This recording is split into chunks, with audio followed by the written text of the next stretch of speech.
The latest G20 summit took place at a time of major shift in the global geopolitical environment.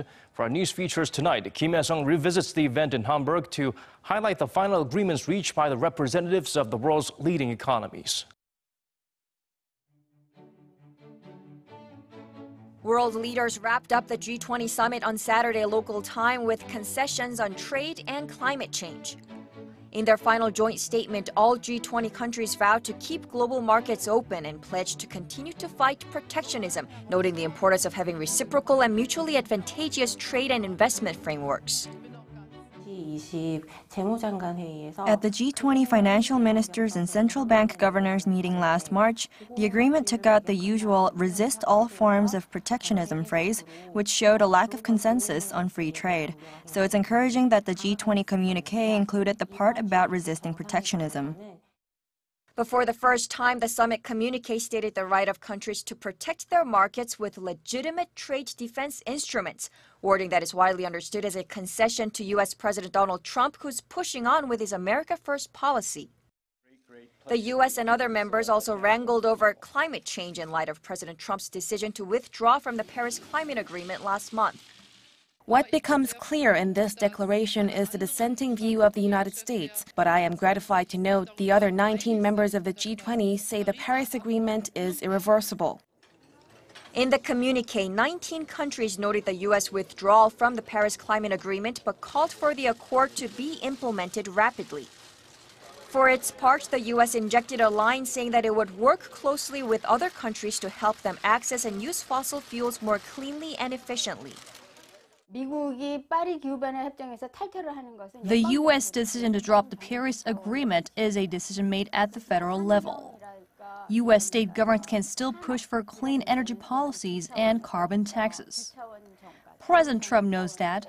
The fact that the other 19 leaders still back the Paris Agreement also shows a strong will of Chancellor Merkel, the host of the G20, to address climate change, making it a win-win for all parties. On top of trade and climate change, the G20 leaders vowed to fight terrorism, address human trafficking, and take measures to eliminate child labor by 2025. WTO가 이제 제대로 무역을 잘 하고 있는지. Overall, the G20 summit was a success.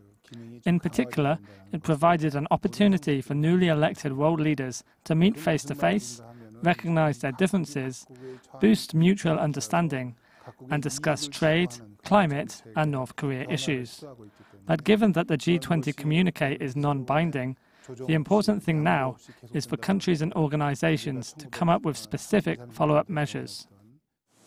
The specifics would include concrete policy solutions for reducing steel overproduction, ensuring a fair international tax system, and addressing trade protectionist measures. According to Global Trade Alert, more than 2,000 such measures have been introduced since 2008. All the G20 leaders agreed to strengthen the monitoring role of the OECD and the WTO. This comes at a time when individual countries are pushing for policies that favor their own interests, measures that could go against the global order or harm other countries. So continuously upholding a multilateral, rules-based system will be critical to preventing a major global depression like the 1930s. With Britain's decision to leave the EU and a rise in nationalist protectionist sentiment, it's become harder for G20 leaders to speak with one voice. Despite the failure to build a greater consensus on free trade and climate change, experts say the G20 members staved off the major risk of a trade war or a major disruption to the existing liberal economic order. But as seen by tens of thousands of demonstrators in Hamburg throughout the G20 summit, world leaders will have to address the growing anxieties of people disenfranchised by globalization if it wants to truly shape an interconnected world that promotes strong, sustainable, inclusive growth. Hyesung, Arirang News.